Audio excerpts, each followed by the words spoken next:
मोटू और पतलू की मूर्खता। फुरफुरी नगर में मोटू और पतलू नाम के दो दोस्त रहते थे। दोनों की दोस्ती बहुत गहरी थी और वे हमेशा साथ रहते थे। हालांकि दोनों अपनी मूर्खता के लिए भी मशहूर थे।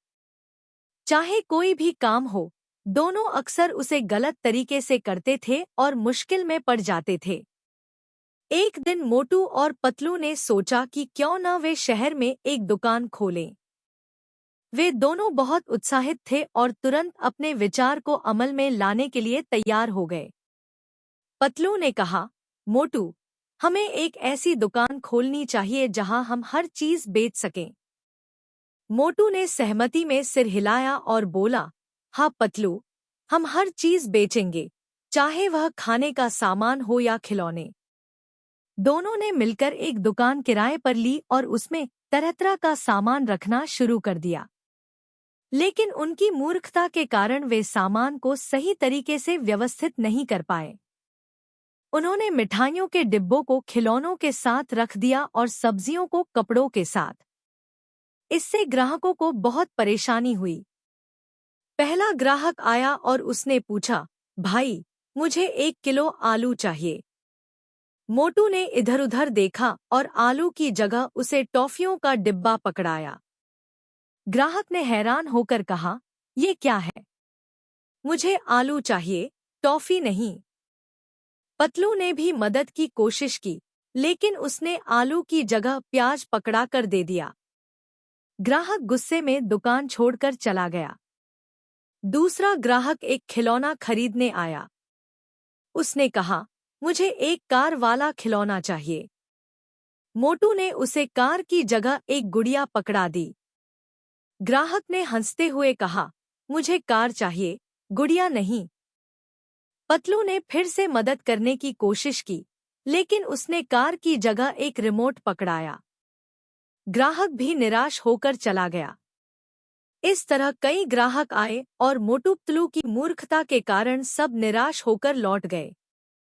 उनकी दुकान पर कोई भी ग्राहक खुश नहीं हो सका। एक दिन फुरफुरी नगर के मेयर चिंगम भी उनकी दुकान पर आए।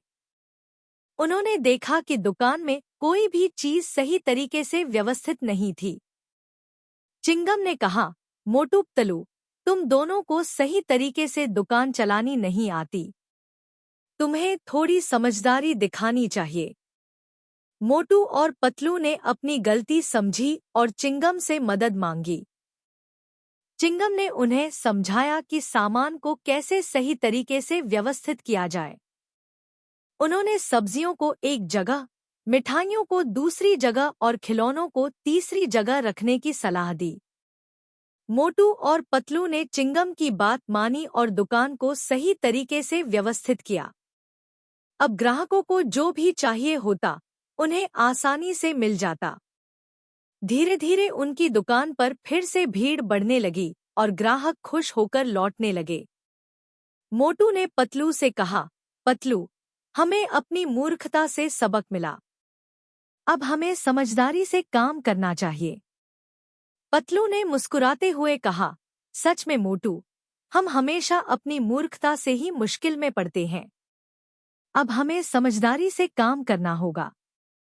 इस प्रकार मोटू और पतलू ने अपनी मूर्खता से सबक लेकर समझदारी से काम करना शुरू किया और उनकी दुकान सफल हो गई।